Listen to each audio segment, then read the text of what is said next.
And we're back, and we're back, and we're back. We're back for another edition of Cowherd's Corner, live at Cowherd Studios. I gotta say thank you to my partners for this episode. Enjoy Your Bones, Holiday Bar, Spill app, Shamir Styles, keeping me fresh with the cut. Always appreciate you, my guy. Today, we have the talented Kiya Lacey representing Nashville, currently here in Atlanta. DJ, soon-to-be producer, artist, Kiya does it all. If she doesn't do it yet, she's about to start doing it. All right, we have her new single right now called Check. Make sure y'all stream that on all platforms.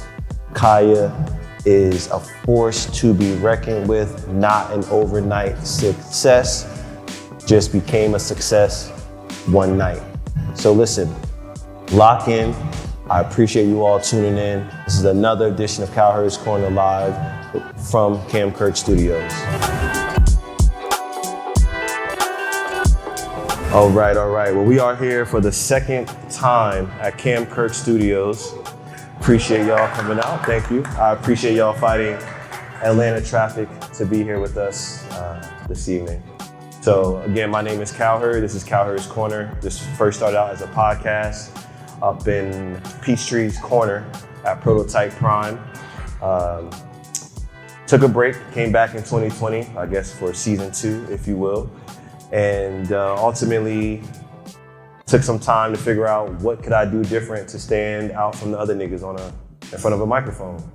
And here we are in front of a live studio audience. So today we do have Kiya Martin and his awesome band that will be performing for us live in about 6 to 7 minutes. And then we're gonna have a conversation with Kiya Lacey, hailing from Nashville, just a star in the making. Nothing overnight about her as far as success goes, that's for sure. And yeah, I'm not really gonna talk too much on this microphone. I do wanna shout out Enjoy Your Bones. If you have a dog, we do have a raffle going on. Eugene, you wanna raise your hand one more time for the people, for the camera. Shout out to that black man. We will be doing a raffle, $2 per ticket. We have a treat box, enjoy your treat box here. And essentially it has 2 regular packs and a jumbo pack for your dog. So I know some fur friends were left at home, so don't go back without thinking about them. Buy a raffle ticket. Dolo's Pizza, we got Dolo's Pizza as well. They provided the pizza, their happy hour. They're located down in the underground. That's a woman black-owned business as well, Howard grad, so support Dolo's Pizza when you can here in Atlanta. And yeah, to my other partner, Spill, the Spill app, that is where culture meets community. There was actually a recent situation with Spill, SPIL asterisk. There was a whole thing about some frauds trying to steal their branding. But the real Spill is here and partners with us, so we're very happy to have them. And yes, we will get this music back to Baptiste. Our DJ, please make some noise for Baptiste, keeping you up and motivated. And yeah, I'm gonna hop off the mic now. I'm very happy to see all you guys out, and drop that, Baptiste. The confidence has definitely grown. I definitely feel that now with the second show, I had a better handle on just operating relationships, operating the way that the show flows. I'm just very proud that we were able to come back for a second opportunity. We've added some new additions from a sound perspective to help with the musical performance. Man, shout out to Dolo's, our pizza partner, right? We were able to bring in some food for this go around. Holiday Bar came back. So I think for this one, it was good to see the relationships further sustained and they came back for a second one. And we look forward to having more Cowherd's Corner lives in the future. We got the South heavy in here tonight. I love the South. Kiya representing Nashville. Our musical performer representing Charlotte, North Carolina, okay? So listen, if you don't already know Kiya Martin, you are about to be in for a treat. You're about to get Grammy Award level performance right here, all right? So please make a round of applause for Kiya, Stello, Mike. Make some noise, make some noise.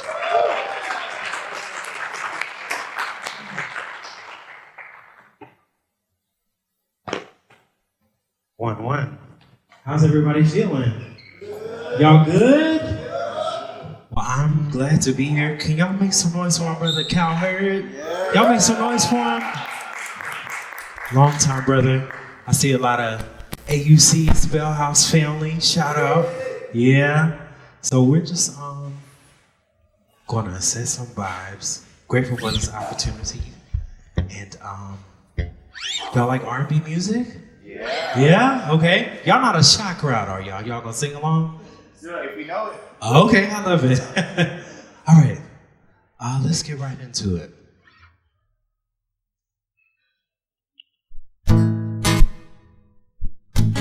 So let's see if you can just snap your fingers like this. Yeah? Let's make it real tiny disc, like Cowherd's Corner, like, yeah. Here we go. Yeah.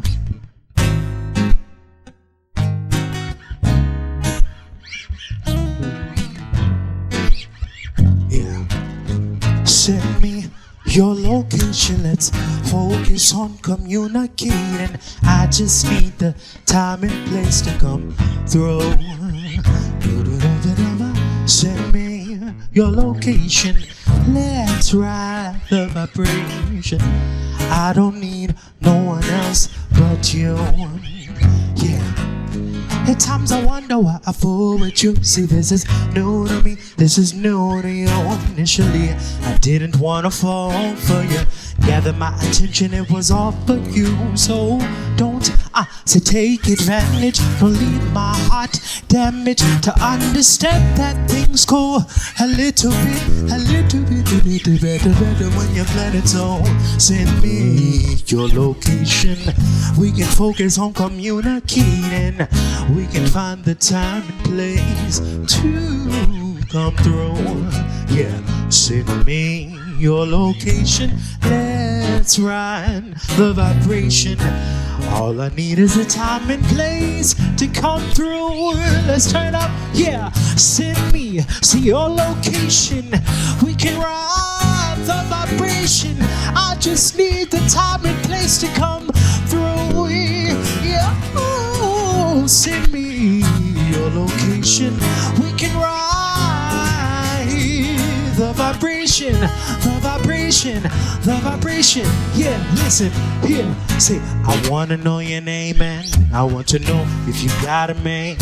I want to know everything. I want to know your number and if I can come over. And I want to know what you like. I want to know so I can do it all night. Yeah. But you're telling me I'm just a friend. Telling me I'm just a friend.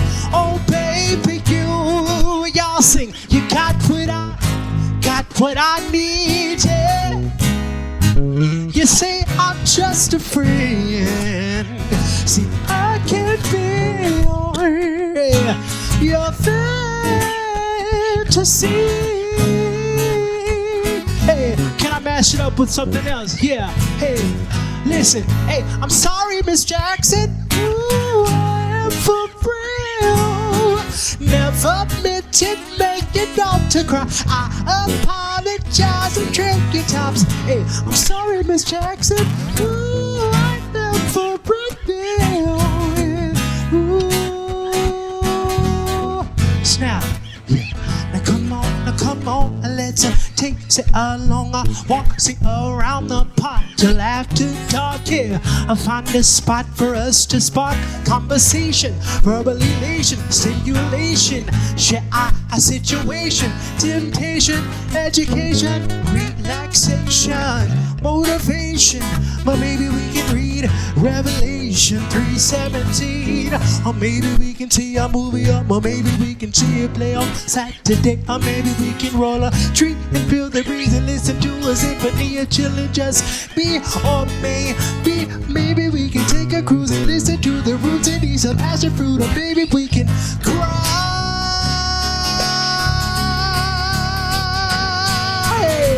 Oh, no, send me your location. We can focus on communicating. I just wanna know, can I come through? I don't know about you, but I'ma be at Cowherd's corner, and I just wanna know, can I come through? Can I come through, yo? Yeah, yeah. I just need the time and place. I just need the time and place. Yeah. Said I just need the time and place. Let's end it right here.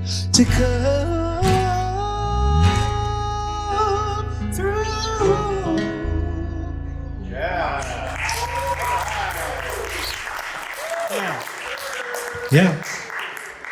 Yeah. Y'all feeling good? Yeah. Yeah. So I just grew up a musical kid from the South Charlotte, and it led me here to the great city of Atlanta. And I just love mashing up music, and I love the power of R&B music specifically, because I feel like the world by and large can put a lot bit more respect on R&B's name. Would y'all agree? Yeah? I think they could put some more respect on R&B. And so this next song is an original song, and I wrote this some years ago titled Suitcase. And it's dedicated to all of you beautiful people. I'm sure we got some entrepreneurs. Where you at? Some entrepreneurs, creatives, artists, etc.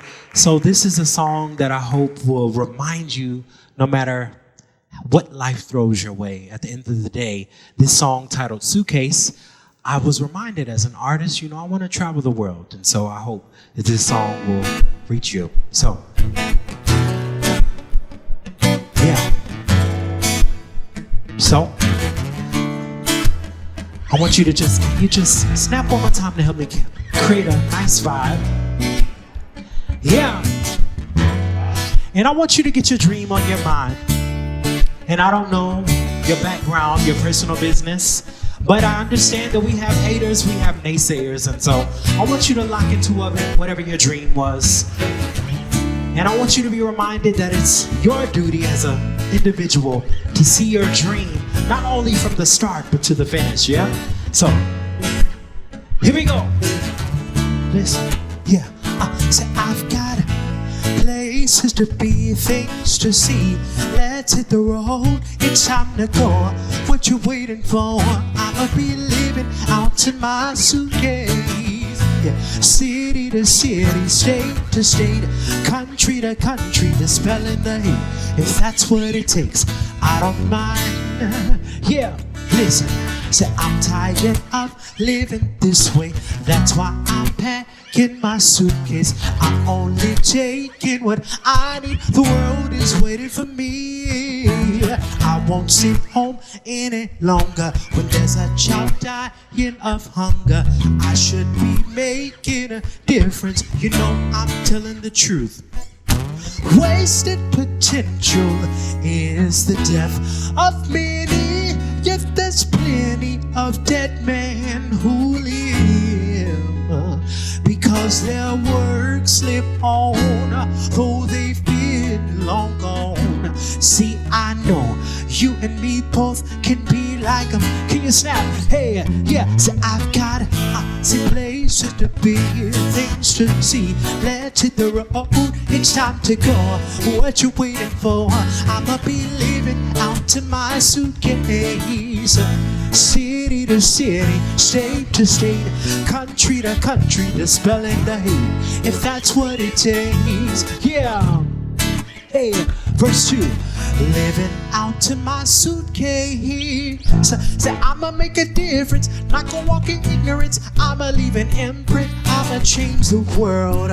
See, they gon' know I'm here, the world is gonna be my stage. Yeah, and when I'm long gone, they gon' talk about me, they gon' read about me. I'ma leave a legacy, a legacy. See, you and me, we gon' make history. Now wasted potential is the death of many, yet there's plenty of dead men who live, cause their works live on, though they've been long gone. See, I know you and me both can be like them. Hey, so I want you to snap now. I'm gonna teach you this part, it's real easy. I want you to sing it and you can vibe with me. Real simple. Catch this part. You sing, say, living out to my suitcase. No matter if you sing on key or off key, your key deserves to be heard in this moment, yeah? Yeah, so living out to my suit. Let's just vamp it right there. Yeah, so we're gonna just vamp it right here. So now, to get a little bit more detailed, all my any sopranos out there? They're like, nah, I don't sing soprano, okay? So, the higher voice ladies, I'm gonna teach you this. You're gonna sing, living out to my suitcase. Real simple, like that, yeah. Living out to my suitcase. Can I hear y'all? Let me hear y'all sing. Say. Okay, I hear you. You're a little bit shy. Sing it again. Say. Okay, y'all make some noise for him. Make some noise for him. Yeah. Yeah, all keys are good in this moment. We deserve to be heard. Yeah. Now all my altos like this. Living out to my suitcase. Real swaggy altos, y'all. Living out to my suitcase. Altos, where you at? Let me hear you say. Okay, y'all make some noise. What they do now, they do that, right? Make some noise for them. Yeah, I love it. Now all my fellas, tenors, baritones, it's like this thing. Living out to my suitcase. All my fellas, let me hear y'all say. Okay, I hear y'all. Sing it one more time, sing, say. I hear y'all down in the basement. The basement's all good. Well, living out to my suitcase. Y'all sing it. Let me hear you sing, say. Bad. Okay, so now I want you to look at somebody beside you, be like, you got your part, you got your part. We about to create the first choir in Cowherd's corner. Yeah, so we're gonna dedicate this to dreams. No matter who's discouraged you, I know us being adults against our will, sometimes it's hard to live them dreams, but we gonna live them. So, here we go, listen. Hey, if you believe in your dreams, y'all sing, sing. Yeah, if you believe in your dreams like me, say. Okay, if you believe in your dream like me, say. If you believe in your dream like me, say. Yeah, I want you to make some noise for yourselves. Now I got my bro Stello and Mike. Mike, can you just play a little something for him, Mike? Y'all say play, Mike. Yeah. Yeah.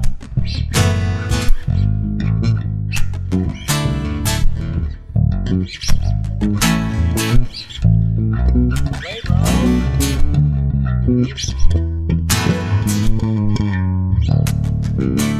Y'all make some noise for Mike on bass guitar. Y'all make some noise.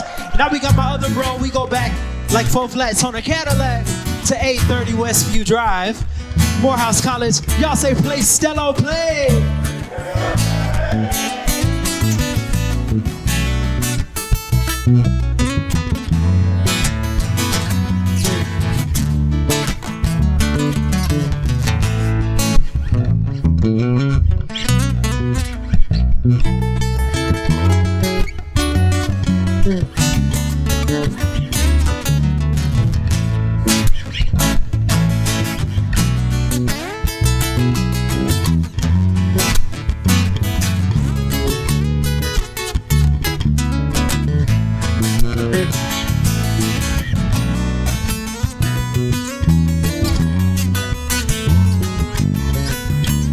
Y'all make some noise for Stello. So everybody, I just want you to put your hands together. I'm about to get out your way, but I feel one more mashup. Can I do one more mashup dedicated to the millennials in the room? Let's take it here. Listen.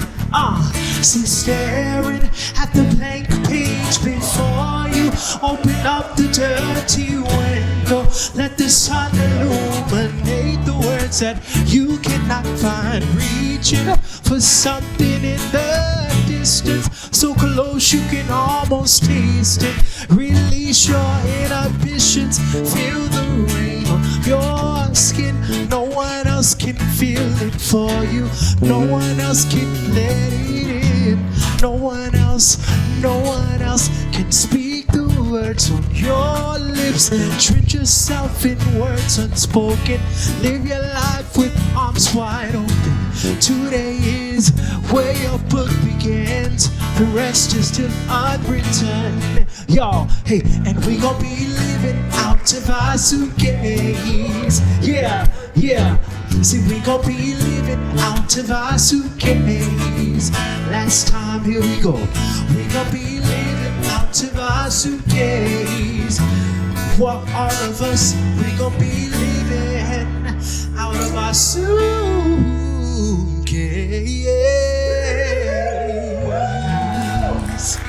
Thank y'all so much.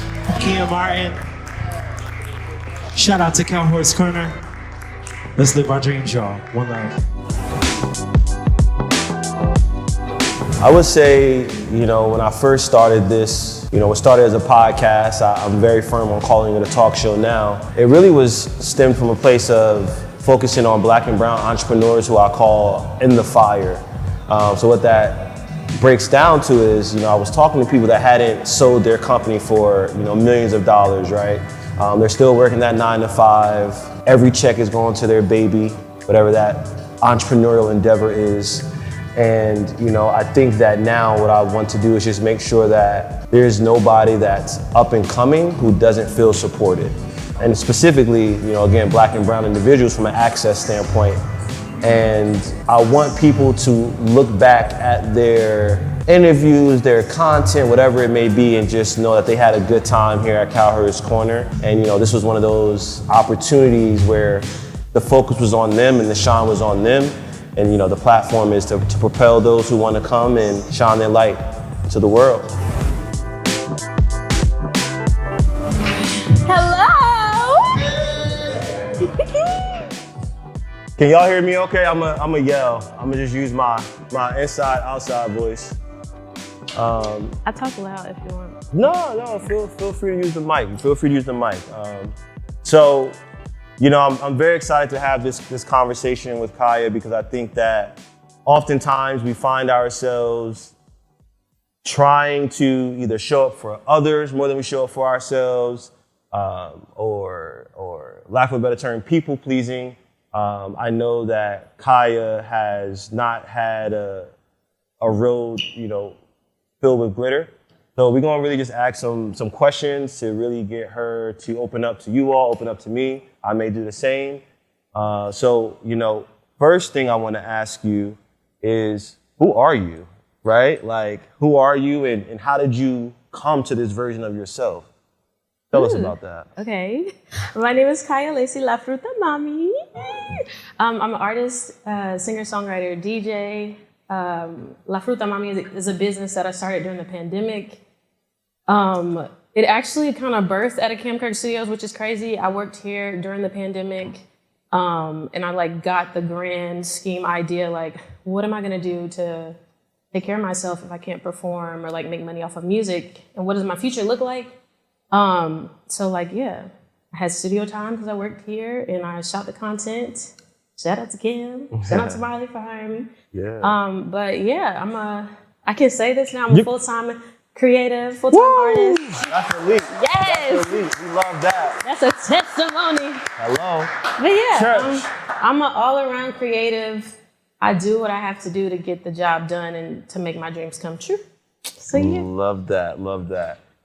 So one of the things that actually came up in the conversations with Jamoke, Jamoke, your mom, Malk, is just your resilience, right? Just your, and I heard you and your mom have the same birthday, so yes. I gotta do the whole, when's your birthday? My birthday is 6/6, June 6th. I'm a Gemini. You know what, Gemini. All right. It was Gemini or Pisces in my mind, so you being a Gemini lines up. Talk to us about whether it's a moment or just, at what point did you discover I could really do this shit? You know what I'm saying? I know you were a server for some time. Yeah. I know you had some moments, some serendipitous moments of people being like, why are you here? You should be doing X, Y, Z. Talk to us a little bit about that and finding that confidence over time. I had several moments. If y'all couldn't hear, the question was, when did I know that I could really do this? I had several moments when I felt like, okay, like I'm supposed to be an artist. I started singing very young. Like my mom knew, like at age 3, I started dance. She had me doing auditions, Nickelodeon, Disney Channel, all those things, and nothing was ever a fit, especially at that time. I had natural hair, and if you know anything about entertainment industry at the time, they wasn't going for, it don't matter if you're multicultural or whatever, they were like, you have to wear your hair straight. And my mom was like, no, I wore my hair in an afro, I had it curly, then I had locks. So that was kind of the issue with auditioning early. My mom was my first manager. So she already told me that she believed that I was a star. So if my mom believed in it, I felt like, okay, it was a real thing. That's that's the first person you ever love, But even in school, like I did it in school. Like I've always been a singer. I've always been an entertainer. I did it through church. But really, I think my first show ever really in Nashville, I opened for Brandy. Like that's a huge validation standpoint, especially from an R&B singer perspective. It was right after I graduated high school. So I had just turned 18 and then I opened for Brandy. So that's like a huge stamp of approval as a vocalist. For sure. And just to go from that, doing shows around town, like my mom had me singing everywhere, underage, getting in the clubs, just to sing one song and leave. Like I grew up in that, like being in the forefront and showcasing myself as an artist. So I had that validation young. I just didn't know like how to really monetize it. And I feel like Atlanta taught me how to be a better hustler. Just going through the grit of like becoming an adult and an artist in Atlanta was a very transitional time and like trying time. But I feel like I've always known that I am a star and I will succeed. I just didn't know how to put the pieces together. No, that makes sense. That makes sense. And you brought up your mom, and she thinks very highly of you, right? I think that we always say the sky is the limit. I think that for her, your limit is beyond the sky. And, I think that's important to have. So when we think about, let's say confidence versus pride, how do you keep yourself, let's say, leveled out so you don't have that Icarus moment, flying too close to the sun, or maybe you have had a moment where you had to, for lack of a better term, just hit rock bottom to reset. Okay, so I guess the question is, let me be more concise. What do you do to keep yourself level? I mean, I've been homeless before, so I feel like that's like the lowest you can go. Like, I mean, couch hopping, trying in LA, trying in Canada, trying in different cities, trying to make it work. So like, I've done the whole struggling artist thing. So I feel like I'll be humble forever because I know what it's like to, okay, I got this studio session, but I don't know where I'm about to sleep tonight. Or should I go back home to Nashville? Like my pride wouldn't let me give up. And I went through that process probably 3 times before I really just submitted. And I feel like I got closer to God, really, and just trusting, like, I can't even be confused or worried about outside perception. It's okay to have a job. It's okay to work and make an honest living. I might not, at the time I was young, I was like 19, 20. I wasn't built out for some of the things that will come to you when you're a young lady and you need assistance. I wasn't willing to do that stuff. I'd rather work a job than ask a man or woman or anybody for anything, or especially in exchange for your body. And I feel like when you're at a low as an artist and creative, that's when the devil's gonna try you the most. And you might feel like there's an easy way out. Trust me, it's not worth it. I served tables, I babysat, I worked the door. As some of my friends, like, you would catch me doing, I would hustle, any kind of hustle, honest living, I was willing to do that. So never compromise your own, your own worth for $1. Like if it means saving up for a year, I would work a corporate job for a year, make sure I'm getting that tax return the next year so I can quit and be stable for this next 6 months and have a plan. I've always been a planner. I've always been very strategic in budgeting. But there were times that I thought, okay, this is the moment. I was working with Spotify and I'm getting flown out to write for artists, and then the pandemic happens, and I had sold all my stuff, and I didn't have no place to live. I didn't know what I was about to do. So it's like, I had multiple moments that like humbled me. I'm doing a martini toast in Soho House, Canada. Literally a week later, I'm on Memorial Drive trying to figure out which restaurant I'm about to apply to. Like, it happens fast. So it's like, I don't feel like I will ever not be humble because I know what it's like to work for this. And I'm not even anywhere near where I see myself in the future, but I know what it's like to be at every position from bussing tables to putting on the event. Like I'm always gonna respect every lane of production or music or events or restaurant industry, which are all the industries I'm in now, because I've been in every position. And I think that makes you such a well-rounded artist, right? I think that when you take your life experiences and you put them into your passion or your craft, something is created that just cannot be duplicated. So, you know, one of the moments that I think was important, or that I've learned was important for you, was the Grammy camp. Mm-hmm. So can you just talk to us a little bit about your time at the Grammy camp, and what's something that, you know, maybe at the time maybe didn't stick out, or was maybe advice that you just tucked away that, you know, that you still lean into today? Talk just about that Grammy camp. I know that was important for you. Yes, that's so crazy. So he did research for real. So in high school, we didn't even have Wi-Fi at home, which is crazy. But my mom took us to a bookstore. I don't know if it was Barnes & Noble. One of the bookstores had Wi-Fi. And I was on there all the time looking on the laptop, like, what is there for music for kids to do? And I saw the Grammy Foundation had a camp in LA. And I had to like record my audition, like a part of it at the bookstore. And I didn't think I would get it. I just literally like recorded it on the laptop. I think I sang A-Train, Ella Fitzgerald. I was really a jazz head at the time. And I was just like, I don't know if I'm probably not even going to get this. Nobody's ever going to see it. And I actually got selected to be in it. Yeah. And so they, you know, take care of your room and board. We stayed at, I think it was USC USC. And they, you know, you got to choose your course. I did like a jazz course, and you work with vocal coaches and songwriters. And I think that was just very interesting for me, being like probably the brokest kid there. And like to get that opportunity, it felt like, oh, this is real. Like I got flued out to LA. Like It felt crazy to be in high school and experience that. And most of the other kids were already from LA or like well off, and were already like actively pursuing their careers. And it was not that many of us in there. So it was just a refreshing experience. Like, I feel like it was like confirmation that I have what it takes to really do this at a young age. I also fell on stage. I think I just got that YouTube video removed. They had a big show at the end of the showcase. We all got to perform songs we wrote. And I decided to wear some heels. I was never a heel girly. I don't know what I thought I was doing.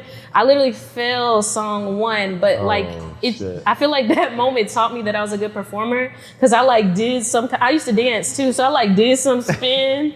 It came back up. But the fall was bad. It was like boom, and then I just rolled back up, and people was playing it on YouTube. I'm like, oh, it was getting hella views, so I think I got them to remove it, but. I learned a lot. Playing about that brand? Listen, you're not playing about the brand? I'm not, but it was just a crazy experience, because like my family was there. I think that was like one of the first times my grandma got to see me like sing and perform, and like some of my cousins were there. But yeah, shout out to the Grammy Foundation. I will win my Grammy one day, but that was validation at a young age, yes. I love that your purpose presented itself, you know, or in The Alchemist, your personal legend presented itself, you know, as early as it has for you. One of the things that I definitely want to ask you about is, you talked about you were a jazz head, that musical era. Let's talk about a little bit just of your influences, right? So I know Solange is one for a long time. You have Norah Jones, Phil Collins. We all love the Tarzan soundtrack. Talk to us about, you had an EP in 2020. Did any of those artistically influence you? Artist influence, that's where we are. Artist influence. Yeah, okay, I feel like my earliest like musical influence was my stepdad. He passed away this year, but I remember when he bought a record player, and we got cable like temporarily for a minute so we could watch music videos. So I just remember like he really loved Mace and y'all know the other man, and Aaliyah. Oh, I'm like Cam. Oh, the other dude, the unnamed, the other dude. Yeah, the redacted. But he was a big fan of them at the time. It was, you know, late '90s, early 2000s. But I remember watching those music videos and seeing Missy Elliott and like seeing their style and the colors. Yeah, we always had a cousin that lived with us too, like here and there. My cousin Edie, like she put me onto Pharrell, NERD. My mom knew about them too, but she was a diehard fan. Aaliyah, I remember opening up Aaliyah's CD packaging and reading the lyrics and looking at the cover art and just like I've always been obsessed with like the visual aspect of an artist and what it means to like see the final product. That's why it kind of sucks that CDs aren't that big of a thing anymore. But that was such a big deal to like get the CD and open it up, or like go to the music store and listen to the song for the first time. Even if we didn't buy the CD, we would just go to listen to the CD. And I sound like an old head, but my parents were in college when they had me, so they had me outside doing stuff way too young. My dad is Puerto Rican, my mom is Black. Both my parents are like Afro-Latino, whatever. But I feel like growing up with like a Southern mom, like she like 3 6 Mafia, like she put me onto a lot of stuff, like a lot of Southern old music. And then my dad, he had LimeWire and BearShare in the garage. So he would load me up with mixtape CDs, all different. I had every version of Kanye West College Dropout. Every which way he said the verse, I knew how to say it. Every feature, every flip, every remix. So anything I like really liked, he would like find it on LimeWire and BearShare and burn me the CD so I could study it. We would have performances in the living room before we cleaned up. So like music has always been a heavy part of my life. As far as like my personal influences, you definitely named a few. But I would go further into Esperanza Spalding. She's my favorite vocalist. I actually got to meet her after my senior year prom. I went to her concert. I know a lot of people don't be knowing this, but I am a music nerd. But she's my favorite vocalist. Like vocal production and tone is so important to me. I feel like that's like a piece of artistry that goes overlooked. Even if somebody can sing the right note, their tone can make it not sound appealing to me or make me not like it. And her tone is literally perfect. Like she teaches tone. Bjork, as far as like performance, and Grace Jones, I feel like although I might not totally connect with them sonically at some of their decisions, I love them down because they are our divas, and they kind of showed me like what it's like to present yourself in an artistic way, whether it be the mask or the stage design, the lights, the costumes. Pharrell, of course, Kanye West, I already said that. Mike Dean is probably my favorite producer and someone I would love to work with as far as building out an album. James Blake, if I had like my ideal team, if I had an unlimited budget and had to build team, let us know. Talk about it. I would be in the studio with Mike Dean and James Blake for sure. And Toro and Moi too. Like I feel like they know what it's like to build a world sonically, and I feel like they would be able to understand my brain as far as like the type of sounds that I've always wanted to make. I feel like there's always been limitations in the Black and Latin community of what it means to be alternative or being like experimental artists. And so I felt sometimes in my career, I would lean certain ways, whether it be more R&B or more hip hop so it could be digestible. But I don't really feel the need to do that anymore. I'm just kind of creating. And so I am excited about this period of my life. I'm not creating out of survival or to be liked. I'm just creating what I really like. And I will just say like DJing has provided that stability where I don't have to bend the rules on what I'm creating anymore. No, that's dope. Appreciate that. Appreciate that answer. So I'm going to ask a very light question. I would love for the audience to kind of shout out the answer from where you are as well, but we'll start with Kiya. What was the first album you remember buying? Whether you were 14, 15, but whether you snuck it in the house, what was your first album? Christina Aguilera. Okay. Genie in the bottle, that album. Had you moved it? Yeah. Anybody in the audience? First albums, what we got? That was mine too. Get Rich or Die Trying. Hell yeah. If I had to get that 50. Kanye, College Dropout. Dang. I ain't gonna lie to you. I actually dropped the ball and got the edited version. Nelly Country Grammar. Ooh, I had Nelly Air Force Ones and the Saint Lunatics remix on the CD. It was just them two songs though. It was just them two songs. I love that. TLC, Crazy Sexy Cool. Okay. First. That's what I'm talking about. We got some albums. Listen. Music Soul Child. Sensitive ass. Nah, hey, it is what it is, man. No, I appreciate that answer. So I was definitely a Christina Aguilera, Britney Spears, Backstreet Boys, NSYNC girly, and Destiny's Child growing up.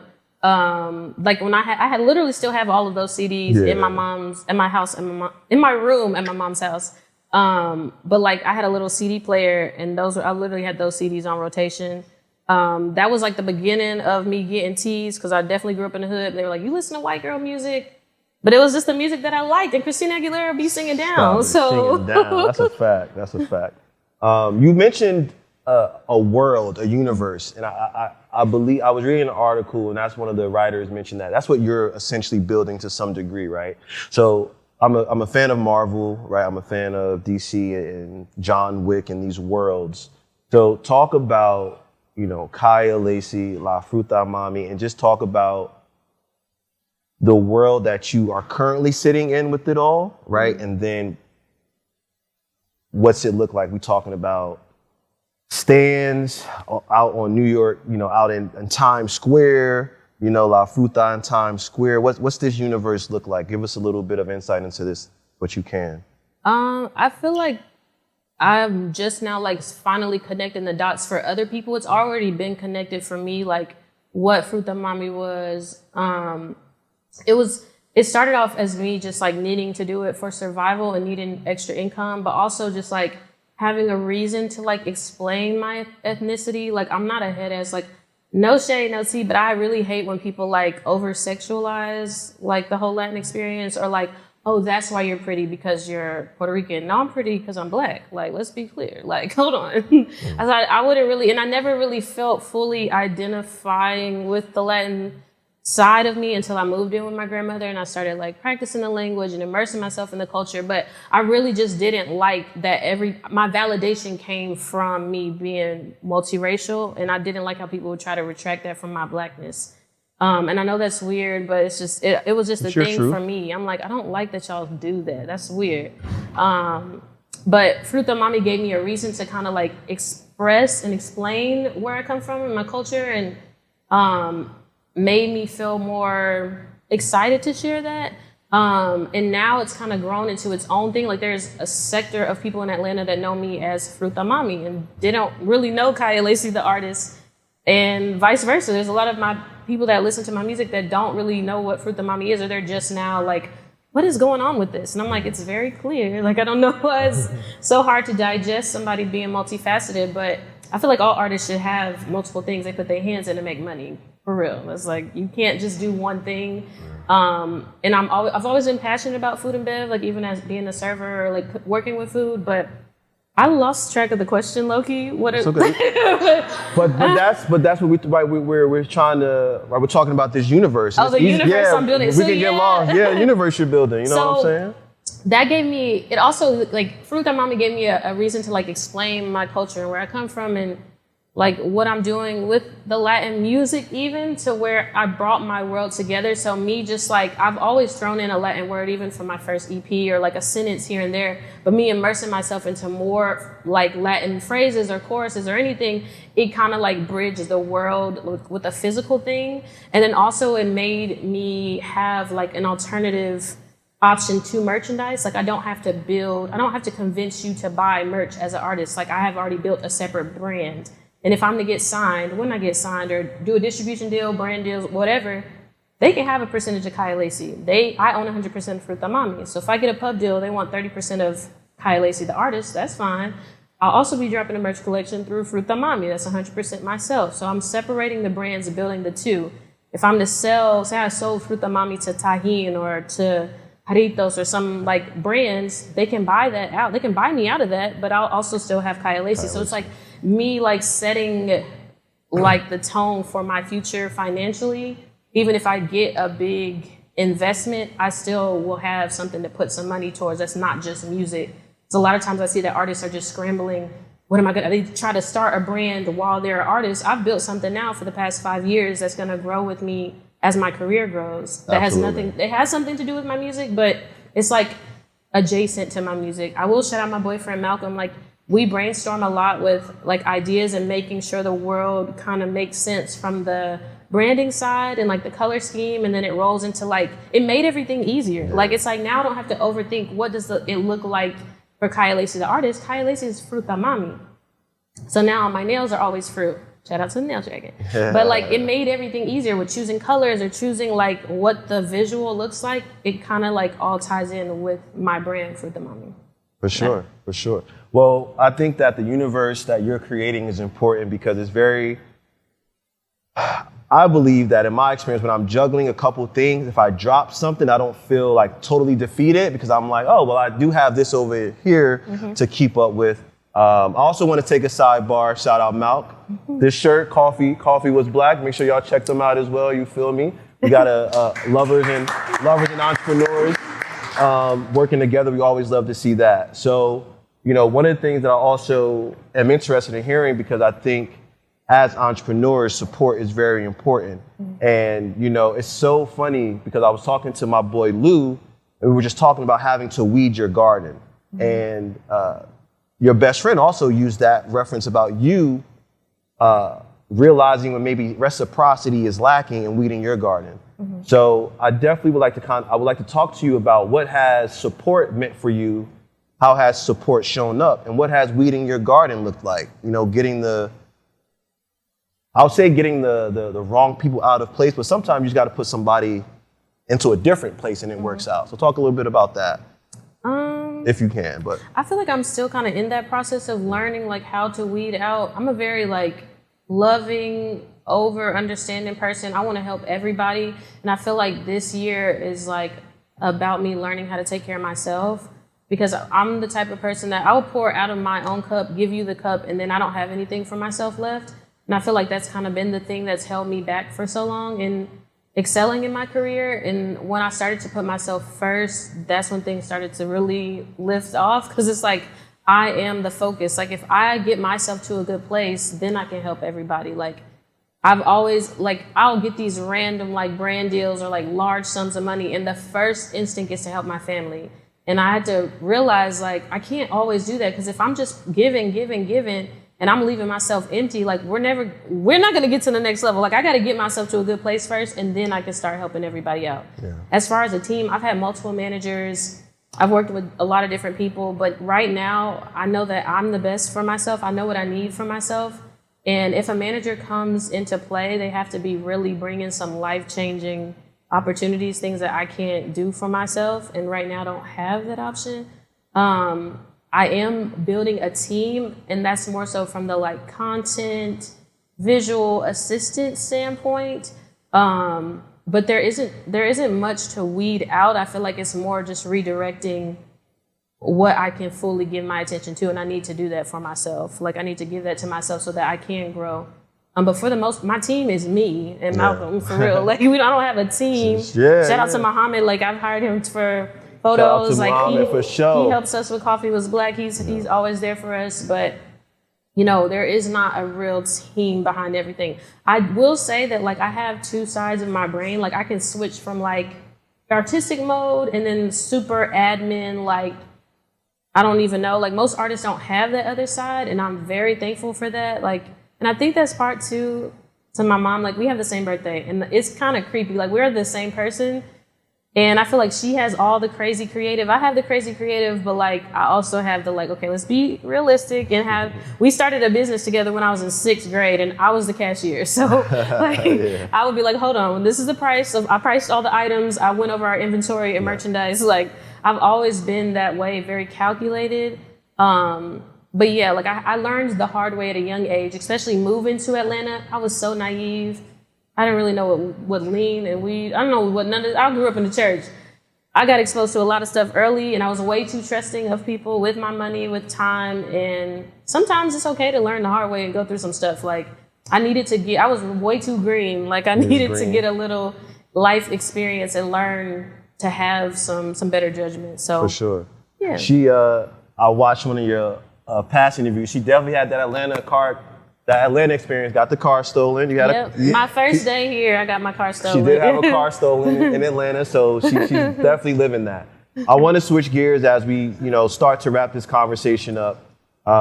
First and foremost, I want to talk about the creative direction of Give In. Okay. That was. I wish we should put it on the screen, but the Give In video, I couldn't take my eyes off the screen. Mm-hmm. I think it was beautifully shot. I think there was something more than just the words coming off the screen for me personally.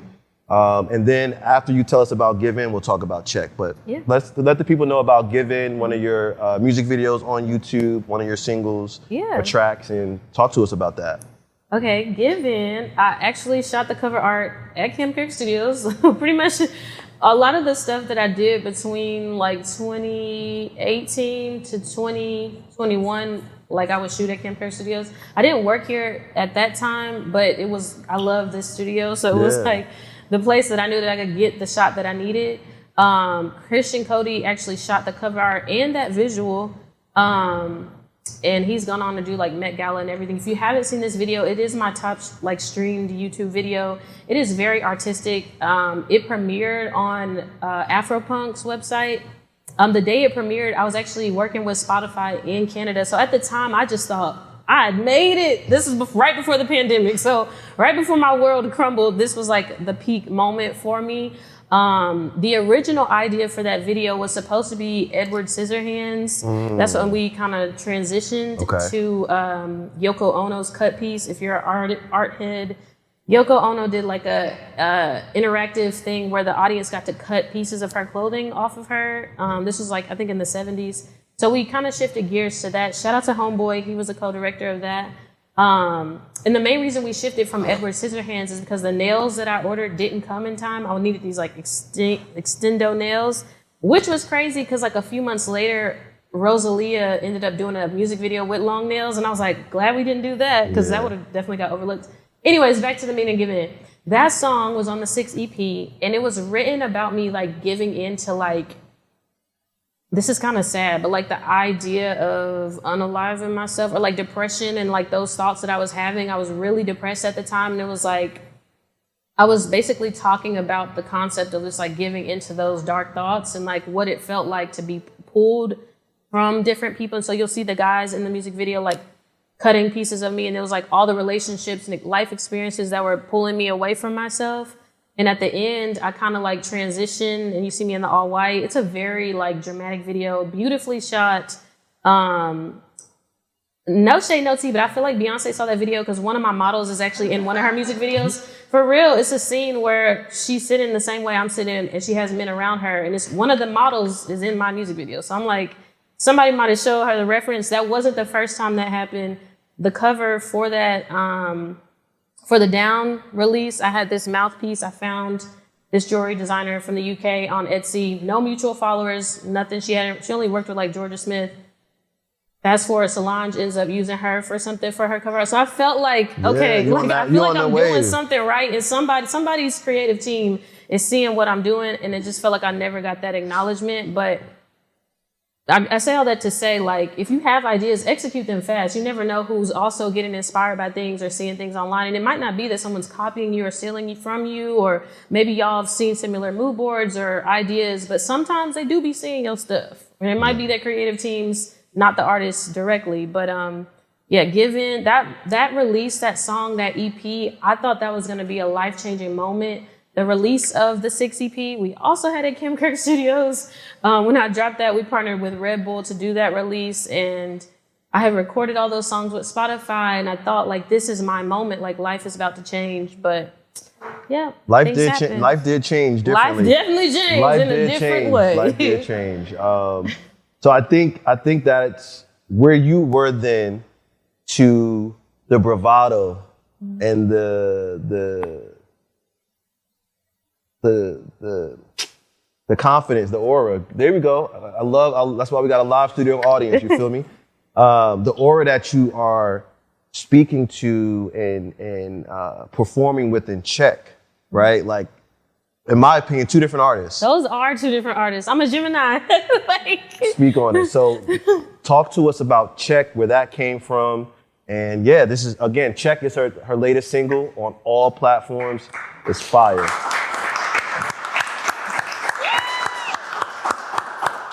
I will say Check and Chow, those are like my latest releases. Those were fun songs. Like, if you know me, you know, especially if you know Give In, that is my artistry, that is my lane. These songs were me, like, I got 5 minutes left in the studio, let's just see what happens, whatever. Like, Check was that. Like, my actual producer didn't show up, and my main producer, shout out to Daniel Barrett, but my friend Nigel has sent me a beat pack, and I don't really like beat packs. I like one song at a time. I have ADHD, I get overwhelmed. I just need one thing to focus on. And it was the second song in the thing, and I was like, let me just freestyle. And I was just really talking my shit. So, but I felt like, dang, this could be like a syncable song. I think about that kind of stuff too, like, cause I like making music for movies or music videos. Like I think I was like watching, I like to watch Harley Quinn for some reason. Like, I feel like she's a good alter ego for me. Like, she's kind of crazy, but she's passionate and she's in love, and that's me. Yeah. But I feel like I think I was watching like Rihanna videos. Like, I just have them up in the studio, and I was just like, I just want to talk about getting money, but not from a man, not from like, we get money, and that doesn't matter if you serving tables or like whatever you're doing, to get money. Like, I feel like I needed validation. I'm like, I've always needed a song like that to remind me like to hustle and like you doing the right thing. And so that's what that song was about. It was basically like me manifesting that. Also, shout out to my boyfriend, Malcolm. He always said, she get money. And it's like, he was like, you stole that from me. But I feel like that's just subconsciously in my head too. Like, he always said she get money. Even when I was down bad, if I got dressed up nice or I looked pretty, he'd be like, she get money. Yeah, love that. There we go. Top notch cheerleader, Craig. Yes. Biggest fan, love it. So I just feel like that this song is so fun, and for the first time, like, I'm creating it and I'm having fun. I'm not like, this song has to get on the radio, this song has to get a placement, or this song has to do this. I'm just making music that feels good, and people are receiving it well because I'm not really overthinking it. I have fun shooting the content. And even like, I just have a different like perception of what it means to be a creative and an artist now.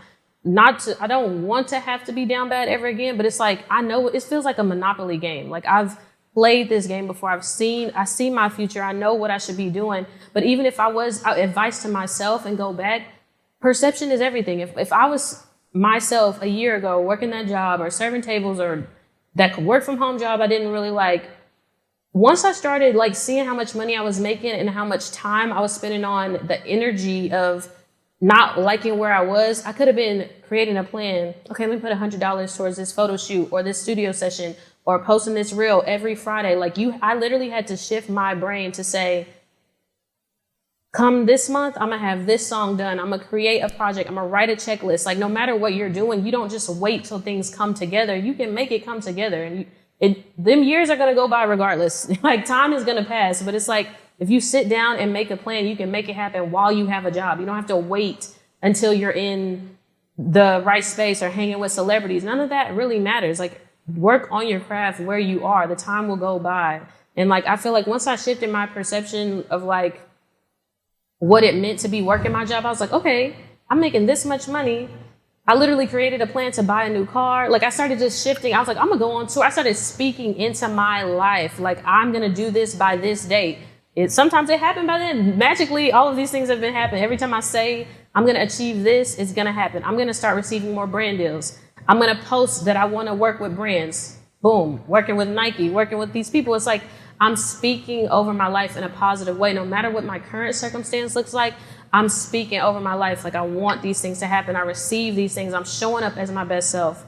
I'm getting up. I'm making it happen. So that's what Check is about. That's what Check is about. That's what Check is about. Well, I think, the corner, right? You think about the corner, that's where the hustlers be at, right? And I think the corner is about inviting the hustlers to come into one building, hear from a fellow hustler, and essentially just talk about how we're collaborating, how we're getting things done. I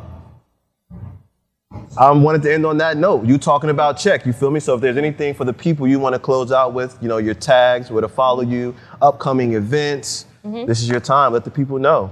Yee! Okay, Kiya, Kiya Lacey, Fruta Mami, Frutamami. I have 2 collabs out right now. One with Malcolm Voltaire, Coffee Was Black. We dropped a collab t-shirt. It is available on coffeewasblack.com. I have a collab with Hassani Oberon Asher. He has a store on Auburn Ave. Our shirts and tote bags are in the store. Y'all need to support and get the merch, because that is the other way that I make my coin. Check is on all streaming platforms. I have new music coming soon. I'm actually dropping music every month. So just stay on the ride with me. We having fun all year. The EP, I didn't tell Malcolm this, but I pushed the EP back to February because I'm planning for a Fashion Week moment in New York next year. Work. Yes, but yes, you will get new music from me every month. I've pretty much planned out the rest of the year. I'm going on tour in October with J Million. Tour work. So going on tour in October. But yeah, look, everything. Self-funded tour. Money, make your mommy. Check. Cut the check. No, but that is a big deal. Y'all, tour is expensive. But yes, shout out to being a DJ. And shout out to these brands. Yes, October 23rd. I've partnered with the Science Fair Project. We're doing a huge art show. It will be a free event. Free Coffee Was Black, free Fruta Mami, free merch, free everything for the community. It's already been paid for. We just want y'all to see what my creative mind looks like in partnership with an art curator. So it's basically an art gallery curated around Fruta Mami. Okay. So I'll also be DJing and performing there. But I'm very thankful for everyone here in this experience. If you have questions, talk to me. I bite.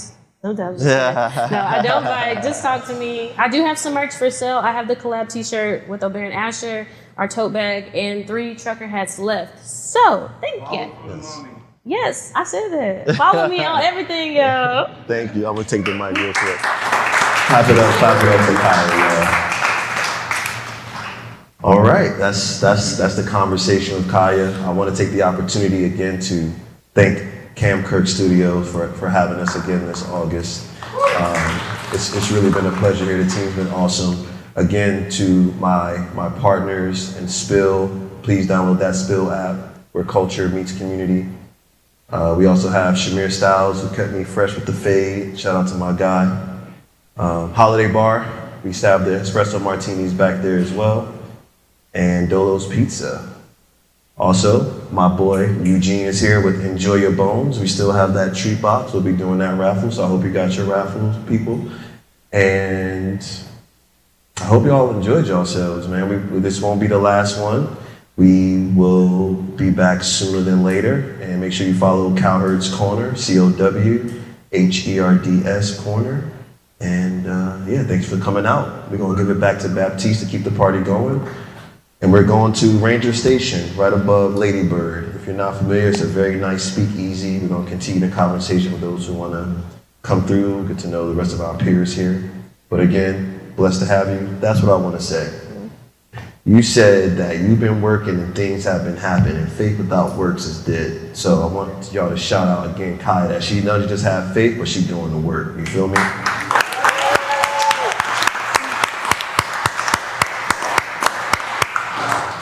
So yeah, faith without works is dead. Praise God. Y'all get home safe. So after performing, shout out to my brother, the Michael Cowherd. We literally go back like super faux flats. I just feel amazing. The audience, the energy, the aesthetic of the venue. It was just beautiful. Cowherd is one of the most solid brothers I know. So I truly was privileged to be a part of this moment, Cowherd's Corner. And, I think that it's always imperative as a creative, as an artist, to remember that we're vessels and we have the ability to truly lift a person's mood, inspire them, influence them. And that's truly my angle. So I'm just filled with love, good vibes, good energy. And I hope that everybody is inspired to live their dreams, live out their suitcase. It's your boy J.O., man. Shout out to my boy Mike Lowry, man. We call him Mike Lowry back where we from, man. We from Jersey. We Sandbox, man. My boy doing this thing, man. But I'm J.O. Some call me Mr. Out Here. Some call me Pro Tools Poppy, best audio engineer in the city. You need recording, mixing, mastering, I'll get you right. You know what I'm saying? But we going to the top. All self-funded, entrepreneurial style, just like my boy Mike Lowry. So it's family, man. We here. I'm running sound today for my boy. You know what I'm saying? Making sure everything's coming real smooth. But other than that, man, it's all love, man. And my company's Out Here Entertainment. Cause you gotta be out here to make anything happen, man. So if you out here, you got a chance, man. We all in here. We out here. We got a shot, man. Let's get it done. The vibes. What was the vibes today? The vibes was it's always gonna be immaculate, forever gonna be immaculate because Cowherd's Corner is the best live taping you're gonna experience in your life. My boy is amazing. He gonna continue to be amazing. He the new Ricky Lake, man, but he Cowherd. We provided cocktails, handcrafted cocktails. We have a company called Sip Happens. Me and my business partner, Kennedy. We created these cocktails. We have 6 different recipes. Today we only provided 2. Everything is handmade. We buy everything from the farmer's market, local farmers. We make our own sugars, own simple syrups. Everything is made to the T for us to make sure that we promote a better way and lifestyle of drinking so people can have fun without your stomach hurting, your head hurting. You don't get dehydrated, but you're also getting nutrients at the same time. You know, at the end of the day, nobody's gonna stop drinking, you know what I'm saying? No, unless a new prohibition come around, you dig what I'm saying? But you have so many different companies that are targeting black male and females, you dig what I'm saying? And they're putting things into our liquor that's changing our bodies, they hurting our bodies. So if we ain't gonna start drinking, you might as well find somebody who's gonna give you clean drinking. Somebody gotta do it at some point, you dig what I'm saying? So why not us? At Sip Happens ATL. You can also follow me, Earl_P_James. My brand will be dropping again, relaunching this month. High Life Clothing Crew, all one word, High Life Clothing Crew. I'm the greatest fashion designer in Atlanta, in the southern region. I'm unstoppable. Hi, my name is Kiya Lacey, La Fruta Mami, and I just did my interview. I was so shocked that he brought up Grammy Camp.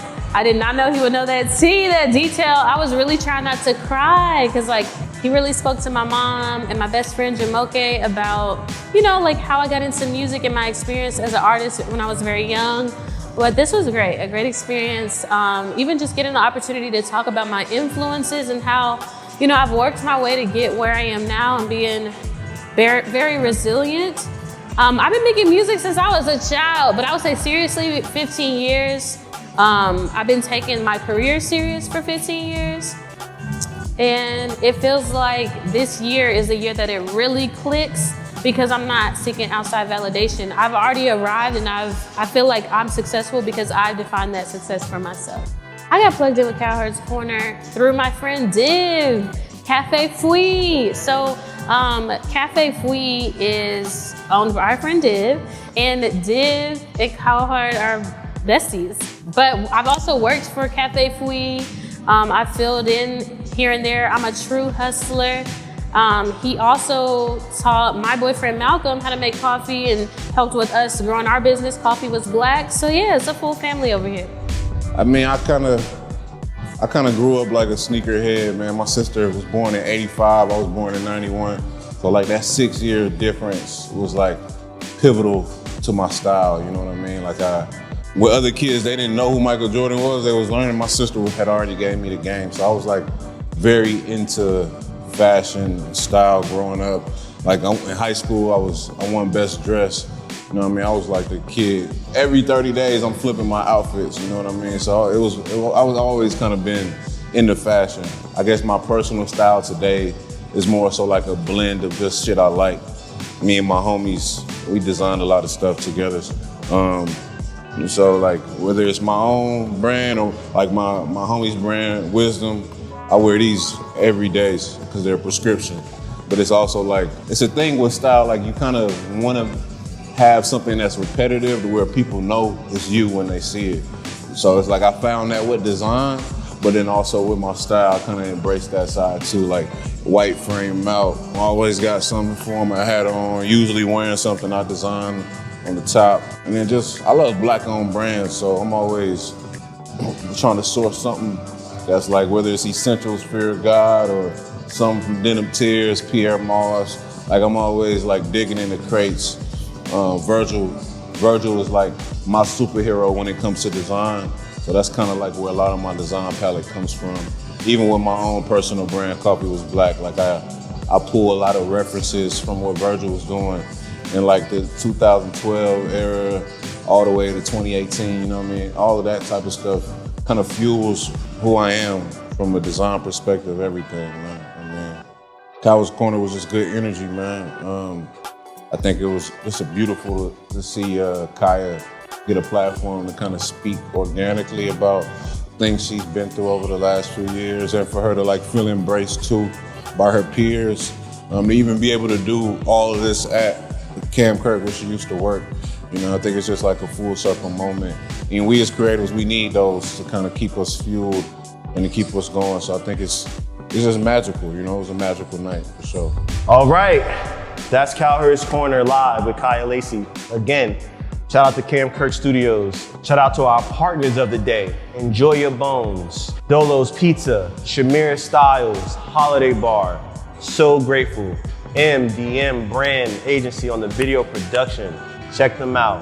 I'm very happy with today. I'm looking forward to the next one. Y'all make sure y'all follow Cowherd's Corner on Instagram. Like, subscribe to the channel, this video. Until next time, appreciate y'all coming by the corner. Peace.